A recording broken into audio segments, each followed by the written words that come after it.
Hi everyone, it's great to see some familiar faces. I'm Olivia Thurston and today I'm going to talk to you about low carbon workspaces. So I recently joined the team just last month and I'm the Hertfordshire Project Officer.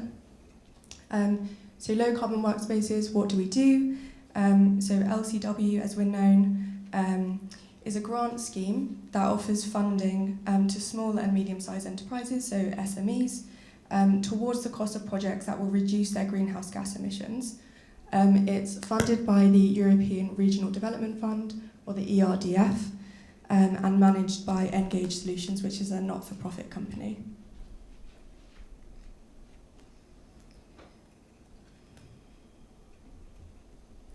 So, match-funded grants of up to £5,000 are available per SME, and the scheme can fund up to a third of the cost of the project, meaning that there's an intervention rate of 33%. The minimum project value supported is £3,000, in which case the scheme would contribute £1,000. So what's our remit? So we're helping businesses in Bedfordshire, Berkshire, Buckinghamshire, Northamptonshire, and of course Hertfordshire. So you can cut your energy usage and in turn reduce your carbon footprint and save money on your energy bills whilst simultaneously boosting your eco-credentials and improving your working environment.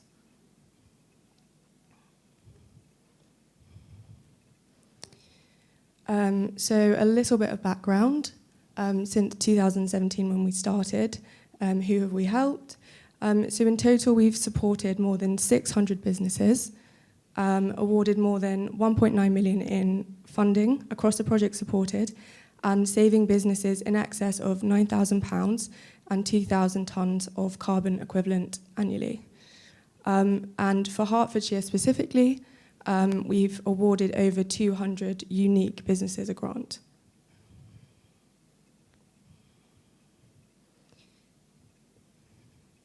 So just a little bit about the grant process and how you would go about applying. So initially you would make contact with us, we check whether you're eligible, and we might help you to identify a project that you can take forward.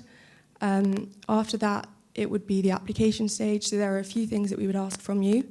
An application form, we would need to see some quotes for the project in question, also evidence of your current energy usage, so that would be your energy bills, and then some photos of your existing equipment. So the next stage would be approval. We have a quick turnaround time, so you would get a decision from our grant panel within 5 working days. And then, of course, would be the install, and once that's happened, you can come back to us to claim your grant. So the grants are paid retrospectively. We ask that you pay for the project in full, and then we can pay you back in form of reimbursement.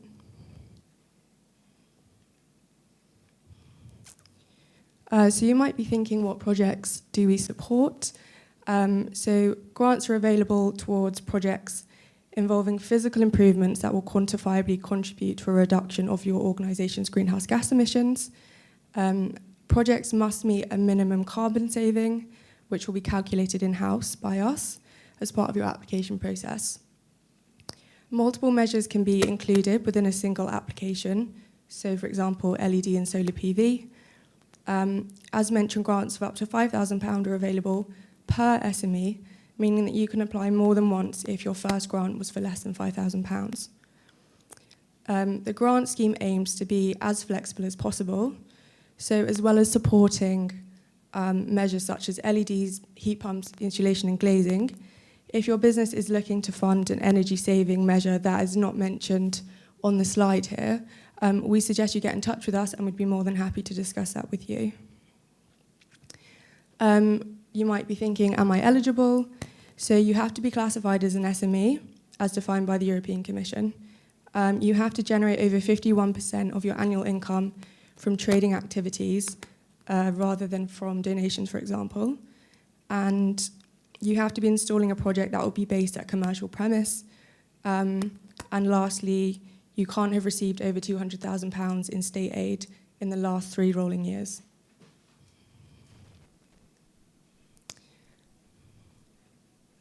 So I just wanted to exemplify a couple of businesses we've worked with. The first one is called the Stickleback Fish Company. They're based in Hertfordshire.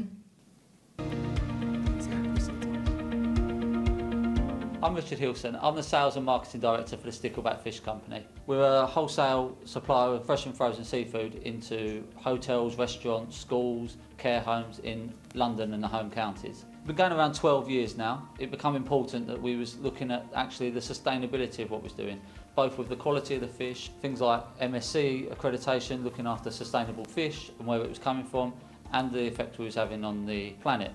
One of the things that became apparent was the carbon emissions from our extractor fans, from our refrigeration units, both fresh and frozen. We were really delighted to collaborate with Low Carbon Workspace, and they helped us to replace them, make them more energy efficient. We ended up moving all of those extractor fans that were inside the warehouse outside, so all in one hit we increased our refrigeration space by 25% and still reduced our energy bills by 50%. So a fantastic result all round.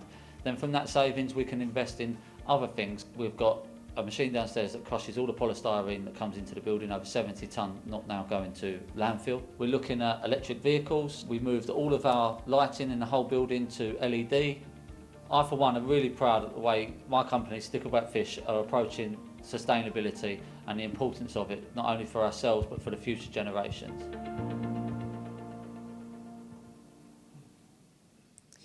So just to reiterate a few things that were said in the video, that's the Stickleback Fish Company. They're based in Welwyn and Hatfield. And in total, we awarded them a £5,000 grant. They saved £2,206 off their energy bills per year, and they saved 4.7 tonnes of carbon equivalent annually. And just a second case study for you. So the Pump House Theatre is based in Watford. The theatre's been active in Watford for 45 years, and in a quest to change their impact on the environment, the theatre upgraded their lighting. With the help of a grant from Low Carbon Workspaces, the theatre invested £10,000 towards LED lighting, and on average, 1 acre of new forest can sequester about 2.5 tonnes of carbon annually, and therefore their carbon saving is equivalent to planting just over 5 acres of new forest. So in total, £3,405 grant awarded, saving £5,765 off their energy bills per year and saving 13 tonnes of carbon equivalent annually. And we have many more examples of case studies on our website. There's over 30. So if you'd like to go through and have a look at those, please do. So just a bit about our marketing toolkit. We're always looking for ways to get our message out to as big an audience as possible. So please do get in touch if you'd like to receive some of our marketing material for yourself or for the purposes of sharing onwards.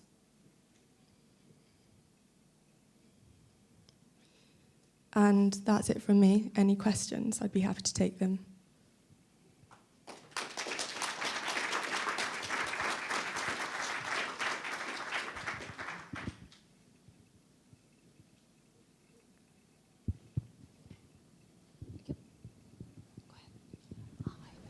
Thank you for that presentation. That's very interesting about your different initiatives that you have. In one of the models that you have, do you also offer support in terms of food waste? Because as you know that food waste is a big contributor towards carbon. So within that, does that fit in? Have you got any examples of that in your work? There are. So the interventions we most typically fund are LED and solar projects, but we have worked with a couple of businesses that have looked to reduce the amount that's going to landfill and the amount that they're wasting. So as I was saying earlier, just because it's not mentioned on our website, it doesn't mean we can help you. Our remit stretches quite far, so if you're interested, please do get in touch and we can discuss it with you.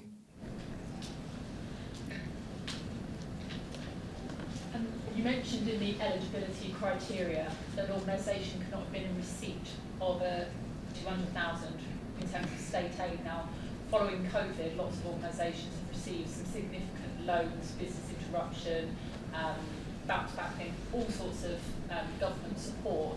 And if you're including things like furlough payments or that sort of thing, I don't think that I'm the only one who found out that I was not eligible.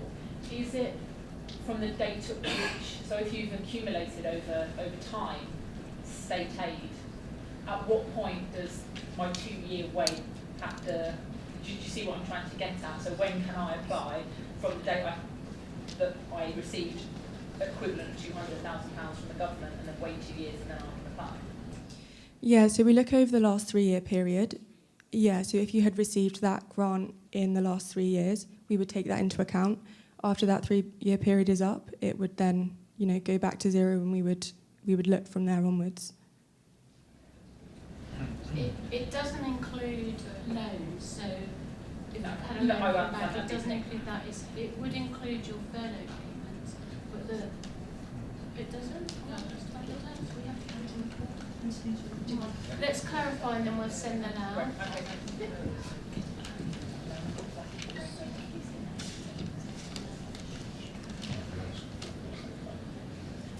We're getting to the bottom of it. Sorry, just really quickly. So, COVID has kind of created potential for confusion. If you've had furlough payments, you don't have to include those.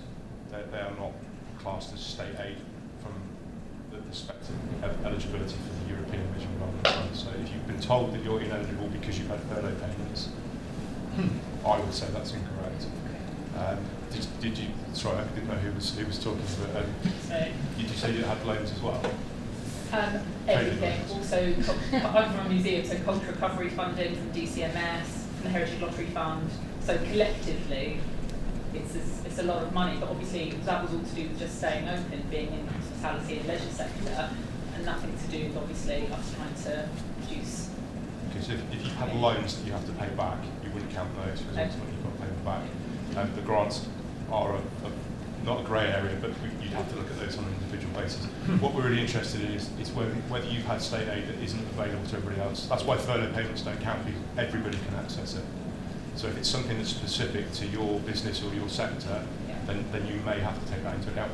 Now, what should happen is whenever you get any funding, whoever's giving you that funding should write you a letter to tell you that you've had state aid, how much you've had, and what mechanism it's been paid through. Now, normally, most of the RDF projects are interested in what's called de minimis, and we're looking to see whether you've had €200,000 of de minimis. Now, to be fair, as we slight, not difference of opinion, but a bit of confusion here, we ask you, certainly on the Eastern New Energy, we ask you to tell us everything you've had, because most businesses don't know what counts and what doesn't. We'll go through the list and we'll pull out what isn't relevant. But it may well be worth rechecking your eligibility. You mentioned National Lottery funding. Yes. That's the main reason why. You say you're a museum. Yes. That's the main reason why those type of organisations and some of the sports organisations don't qualify, because they've had a lot of funding through the National Lottery, unfortunately. And will it be from the day I receive that grant from an organisation like that, then I have to wait? So it's literally, as Olivia's already said, it's a kind of rolling process. Yeah. So it's almost like on a daily basis. So if you've got, let's say for the sake of argument, you've had €250,000, but you had a €60,000 loan 13 months ago. In a month's time, you would take that off. Knock it off. Yeah, sorry, if you had one 37 months ago, then you would take that off in a month's time, and then you kind of reevaluate where you are, if that makes sense. I'm going to set a date in my diary. Yeah, the issue you will have is that 200,000 threshold still applies. So if that takes you back to 190, you're only eligible for another 10 on a rolling basis. Oh, I see. I've seen scenarios at the moment where businesses have come to us for funding, and they've effectively been offered grants that will take them over the threshold. So you have to be careful with it. I see. But I'm sure Low Carbon Workspace, we'd be equally happy to have a look at it for you. Lovely. Thank you so much. Sorry. Thank you. Thank you, Olivia.